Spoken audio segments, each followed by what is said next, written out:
The merger at Pfizer. Please welcome our hero, Danny Gardner.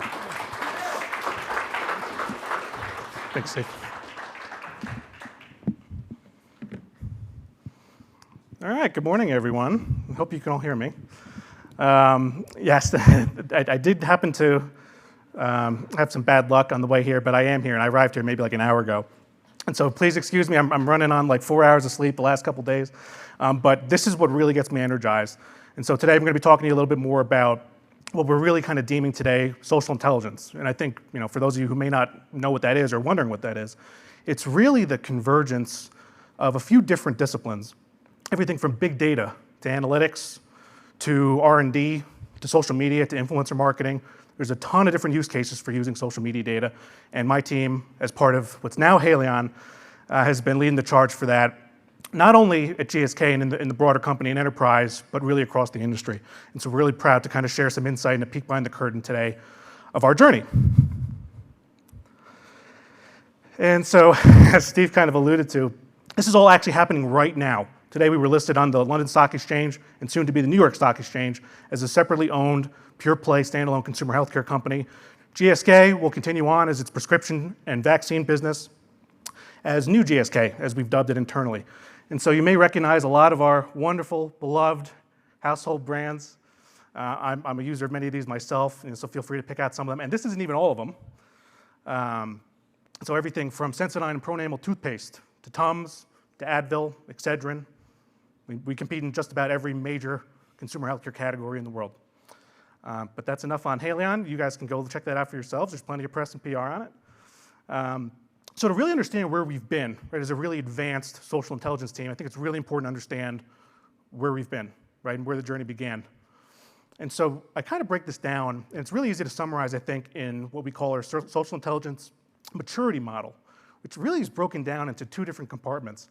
If you look at the top, there's this building phase, which is where it actually started before me. There were pilots in 2015 and 2017 when my team was a part of Pfizer, the legacy Pfizer consumer healthcare business. And we really started to figure out, okay, well, we know that there's an interest in this stuff. We need to determine some kind of use case, right? We want to know what we're going to use this data for, right? We need to explore vendors, and there's a lot of vendors in the space that do a lot of things really, really well. And so that was kind of, in 2018, before I was even hired, there was a Shark Tank competition. It was a whole big thing. It was a lot of fun. And I just missed it. But coming into 2019, we really wanted to kind of turn the page on this exploratory phase, becoming more descriptive, right? And that required hiring an internal expert, and that little bullet represents me, and then onboarding a new vendor. And so I joke, the first week that I joined Pfizer, it took me about a week to get a computer. And so I really started with nothing.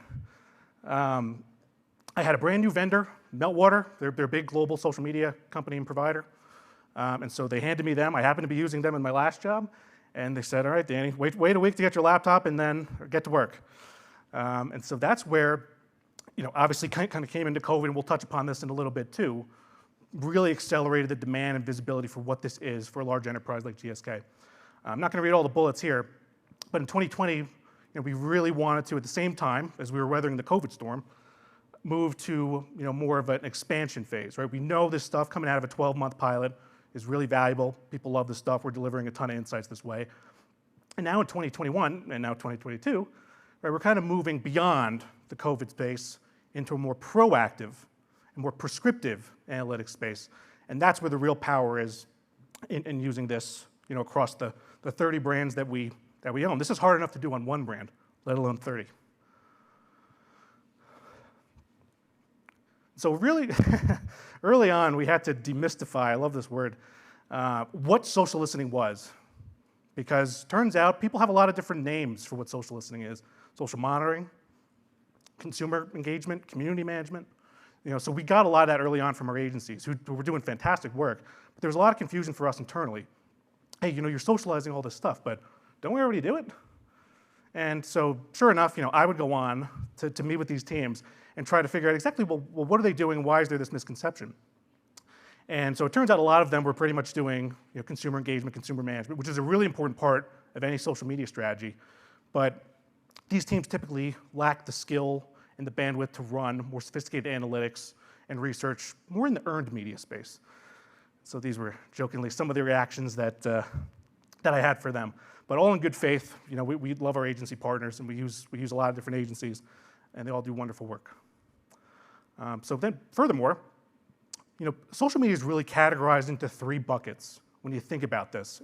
And people use this interchangeably, but there's technically a difference between all of them. Social monitoring, which is like the basic collection of information. So if I said to my team, all right, I'm going to go collect every emergency mention that we had in the last week. If any of them are bad, I'm going to surface them, right? That's monitoring.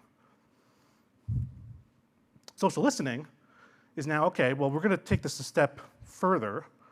All right, well, how many mentions of elderberry emergency did I have last week at this time during this activation in this campaign? Right, what does that tell us?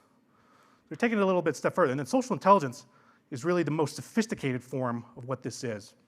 It's basically the collective solutions and tools, the marriage of humans and technology, because the tools can only get you so far, right? They help us do a ton of lifting, and there's a ton of data science behind the scenes that gets this done for us.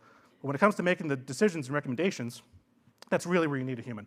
So that, just to kind of set the stage for what we're going to talk about, is social listening, social intelligence, and everything that we're going to discuss falls into those 2 buckets.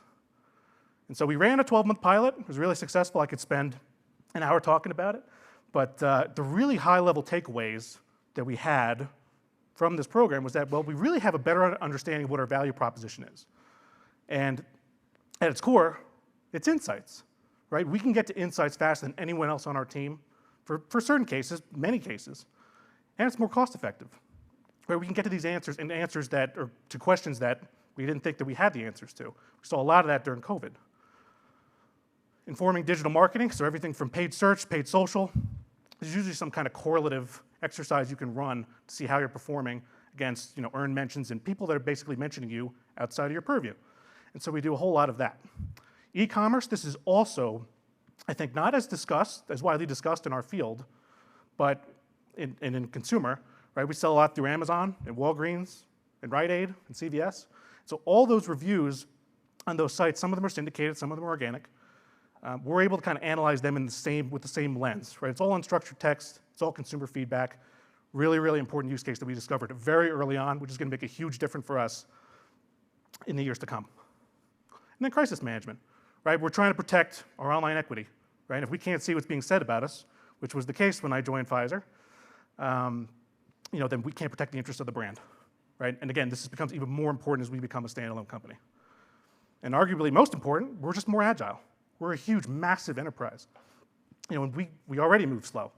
And so the faster we can become with data that's inherently agile, the more powerful we're going to be. And the quicker we're going to get to insights and all the other use cases you saw before. We demonstrated mastery of these different data sources, right? I mean, every single social media, and I actually haven't updated this. We have access to Twitch. We've talked about that before. We have access to TikTok. Some of it's sampled. And Pinterest. And so all of these social media sites, they have nuance and complexity, but also opportunities, right? If you take a look at this Advil post here, no one mentioned Advil. No one mentioned our handle. And of course, we don't own the Advil handle. We own the Advil relief handle. So I always think that's funny. But this is something our tool wouldn't have caught. The best social listening teams in the world wouldn't have caught this unless someone replied or tagged us. And that's what they did here. Because otherwise, this would have passed right by me. Really cool opportunity. Basically, people were describing this statue because it looks like Advil liquid mini gels, liquid gel minis.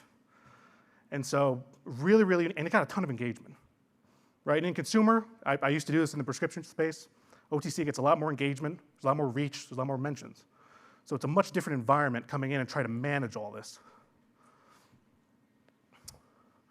Moving into our tech stack, so we basically use 2 listening tools. I won't go too much into the details of why we use 2, but they're basically for different use cases and different global teams at a very advanced level. We like them for kind of category level tracking and agile, quick turnaround ad hoc reports. This is a glimpse into some of the other tools we use. Business intelligence tools, data science, Google Trends, Excel. Excel's wonderful. I'm sure a lot of people can appreciate that here.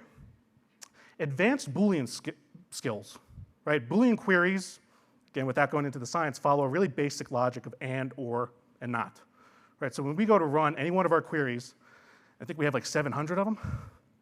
they all use some combination of this logic. You'd be amazed at just the garbage and the spam that you get on the internet. And maybe that's not so surprising, but it makes it really difficult for us to do our job. And so that's where we've leveraged technologies like this to help weed out this data. Data integrity is really kind of the linchpin of any type of work in this space. Because if you can't trust the data, all the analytics are useless. Out of the box social listening metrics, a lot of these are really good. They're gold standards, they're very directional, they're easy to interpret. And so we've mastered these and across other social media tools too, not just the ones that I have. And then raw data. You can actually take all the raw data out of these tools, run your own analytics and data science. That's something we do too. So again, demonstrating kind of the mastery of all these different systems and figuring this out all in our first year. And then COVID happened. And so like many, I think all of us appreciate being in the healthcare space, how disruptive this was. And when we think about how disruptive this was, I mean, how disruptive really was it? Well, I can tell you this, everything looked normal at this point in time, and this data is through March 3rd, 2020, maybe a couple weeks before the country started locking down.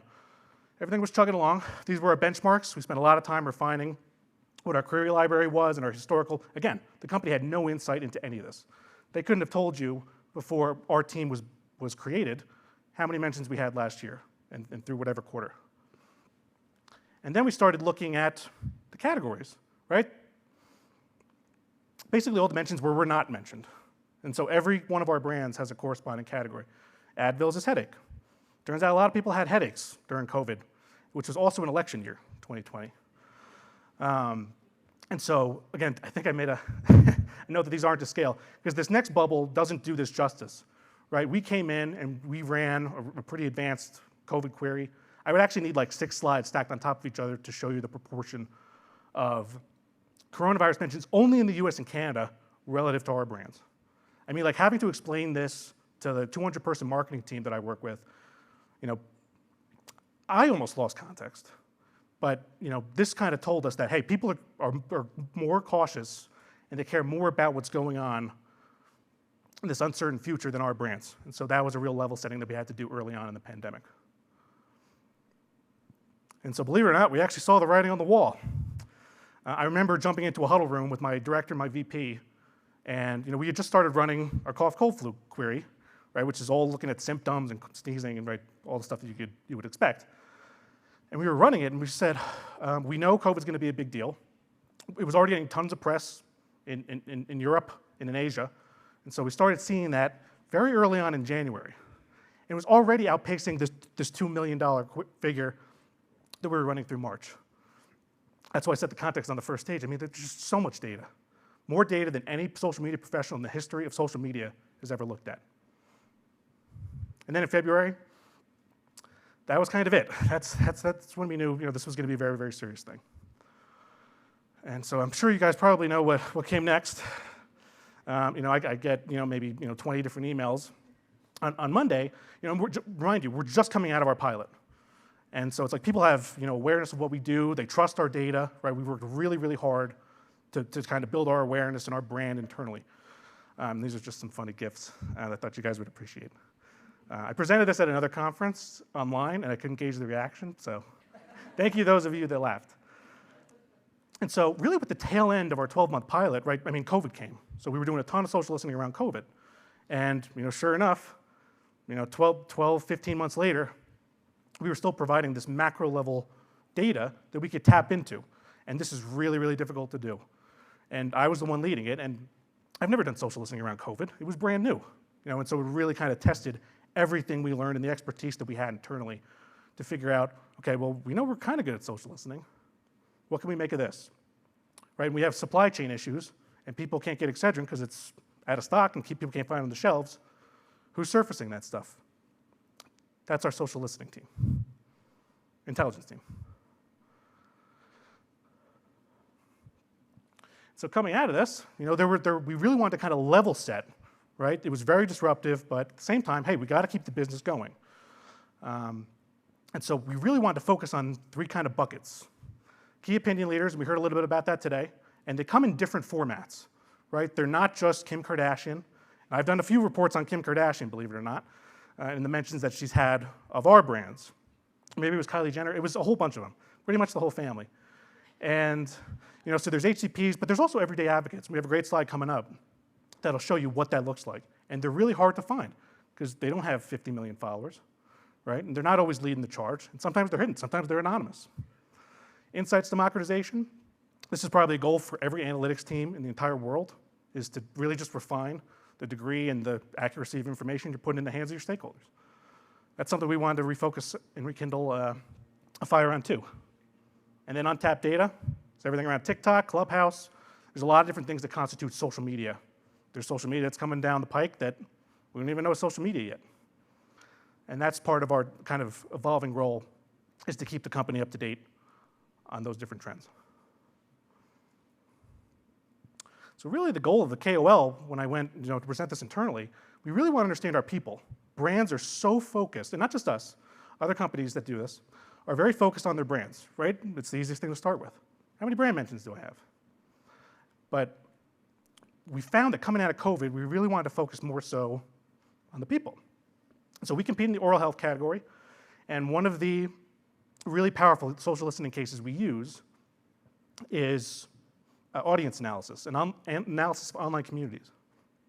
Excuse me. And this was one of them. We wanted to look at oral surgeons, hygienists.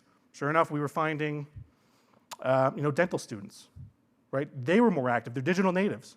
They're driving a lot of the conversation. Right? So there's a whole methodology that goes into that picture. But really cool how we're able to surface it and rank it, right? Just being able to organize these people online, it's so difficult. And with social listening tools, we make that possible. Influencer activation, again, we're partnering with people that have their own brands, right? And so that's what we're using to kind of connect with our consumers, right? And influencer marketing, I don't think anyone's perfected it. I think there are companies that do it very well, but it's still very much the Wild West. Really difficult to figure out. I can't tell you how many calls I've received to come and say, hey, we want to do an influencer campaign, but we don't know how to measure it. Because first-party analytics, are tough, and they change a lot.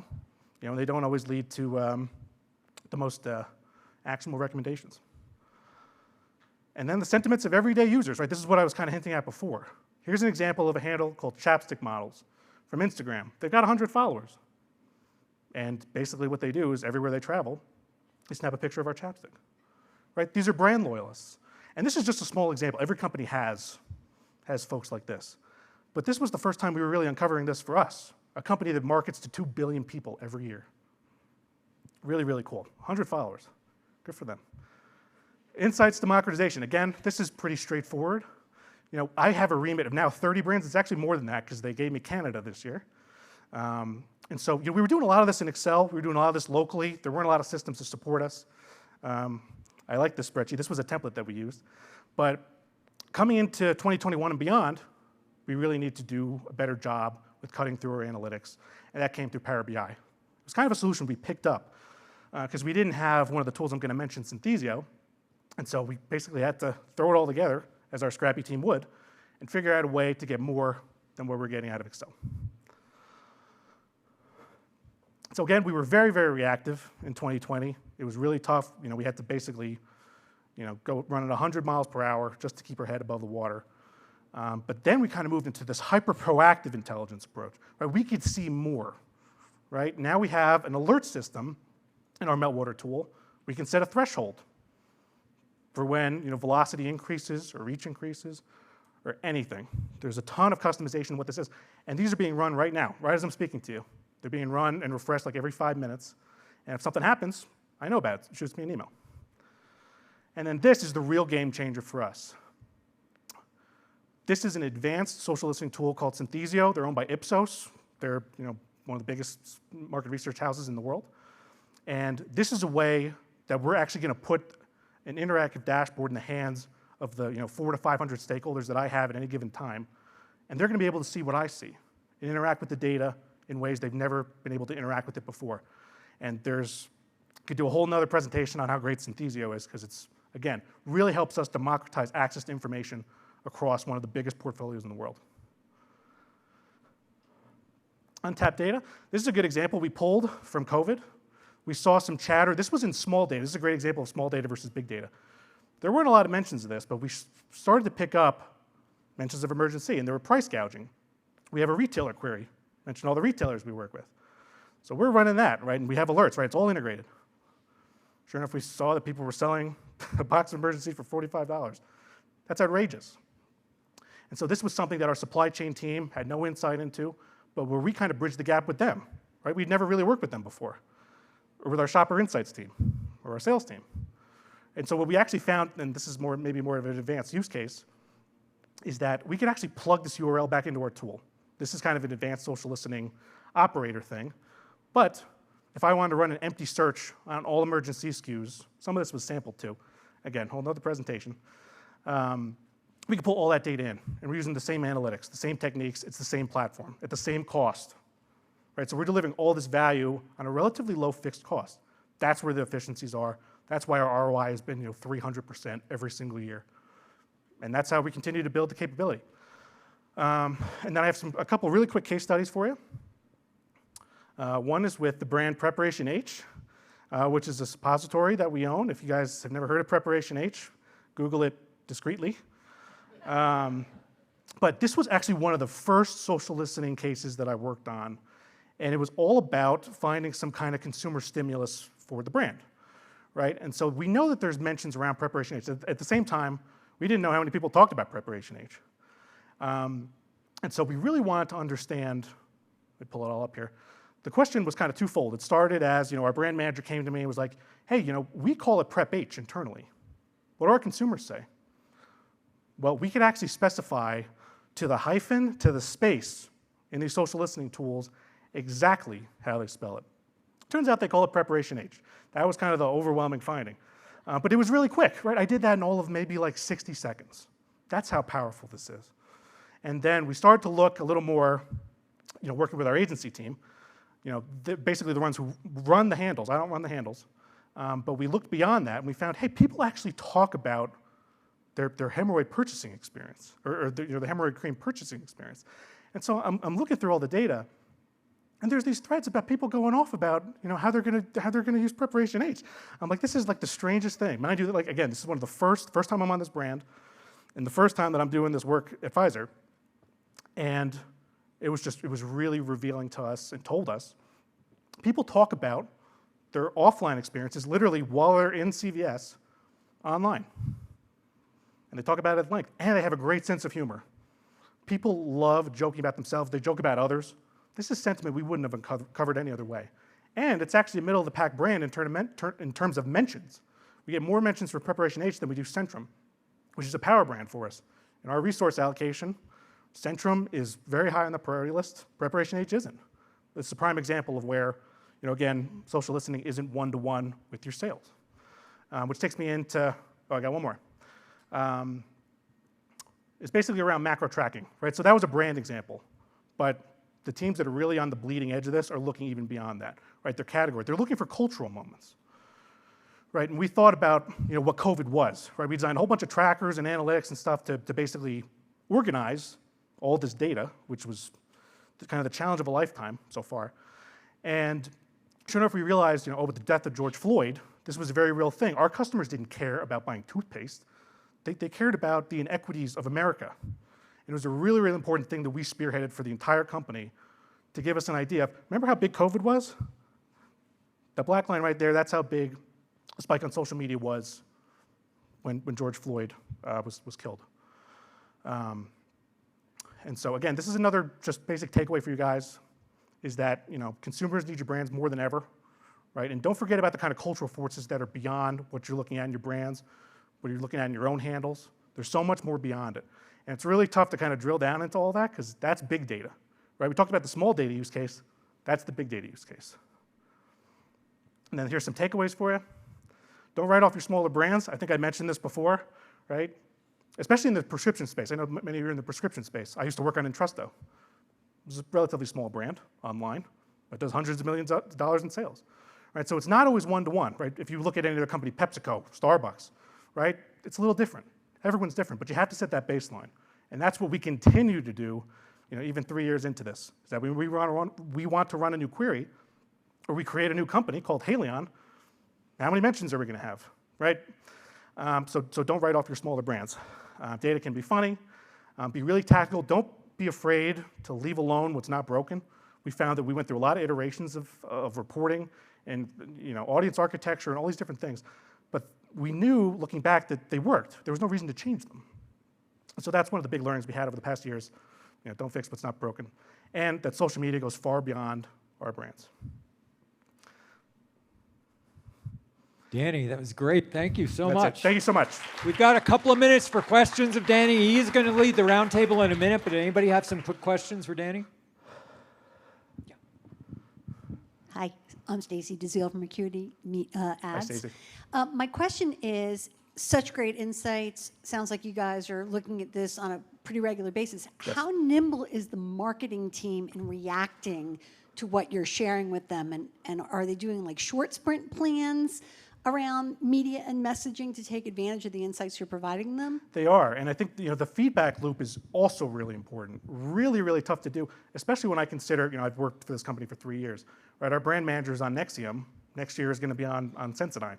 Right, and so everyone kind of moves around. So it's really difficult to know who your stakeholders and who your audience, in my role, is. So that's really, really difficult. But we've established a really strong feedback loop with all our marketing teams, because they're the people that own the P&Ls, right? They're the ones that have the most action and authority. They're the decision makers, right? Insights and analytics is part of global marketing, but very much still an enabling function. It won't always be that way, but right now in our company it is. So we've actually found that we've been very agile in doing that. Like a lot of the alerts I showed with you, those are either sent by me in an automated Outlook rule, or it's sent directly by the tool. And with Synthesio, the advanced tool, it'll be even more streamlined. We just have more customization. Right, so that's what helps them, and I'm not always in the room, and this is kind of part of our evolution, for what they take next. Right? This information is valuable to them, but I don't always know what to do with it. And so that's where we've just over time learned, okay, well, we know that you made this decision. What was the outcome? And so that's actually part of the growth plan for us too, is to better understand how we tie this to business outcomes. No company in the world has this perfect, but we like to think that we're kind of spearheading the charge, because again, we got 30 brands, 7 categories, a lot of different use cases, priorities, objectives, SRAs, budgets, very, very complex, but the feedback loops fundamentally are really, really important just for us to get, remember all those big corpuses of data, information and knowledge out of it, and give it to the people who can make decisions. It sounds so simple when you say it in one sentence, but it's taken years for us to perfect that.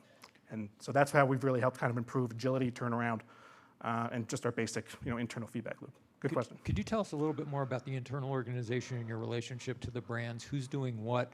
You're centralizing the listening post, but at the same time, you're democratizing the data through these various dashboards. So where is the insight taking place? Is it taking place about individual brands with you, and then you're disseminating them and alerting the individual brands? How does this actually work? Yeah, it's a little bit of both. So sometimes we get requests, and this started very early on, right? We use Excedrin as an example for migraine.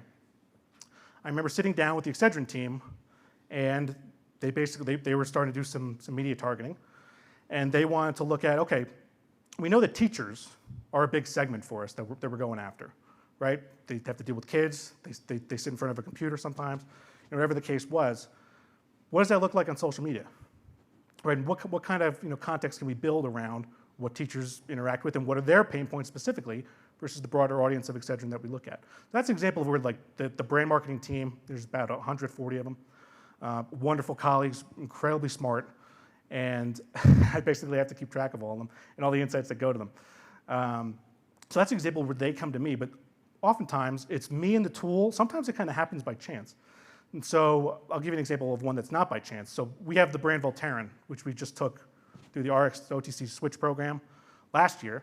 And so very unique brand for us online. Most of the mentions come from outside the US, which makes sense because we're outside the US. But that's not the case for any other brand we have. Even the global brands, they all focus their mentions, all their mentions come out of the US. But Voltaren was different. And most of their mentions come from Reddit. Pretty much all our mentions come from Twitter. And some of that's skewed for technical reasons and access reasons. But there was also an example, we did a deep dive leading up to that RX to OTC switch. And I remember I was in the data, huge deep dive, ton of social listening and like nitty-gritty hands-on stuff. And I started to find these small communities on Reddit, and they were polar opposites. One was about people who enjoyed knitting and crocheting, right, that suffered from arthritis. The other was a group of mountain climbers and rock climbers complete extremes when you think of just the day-to-day activities and their beliefs and their interests. And mind you, Reddit is an anonymous site.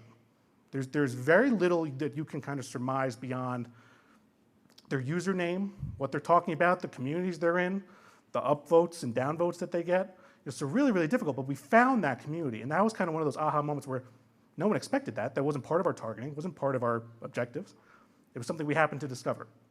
And so that's where I think, Steve, back to your question, it's very much twofold, right? There's me, kind of, in my day-to-day, setting up the infrastructure, really, for what this reporting is, running ad hoc reports, and we're involved in campaigns, right? And so that's where we're kind of in the room from day one. We weren't always that way, right? Because we were building the capability as we were feeding the requests. Really difficult thing to do, but that's where I think it's very much twofold, and we work in both formats.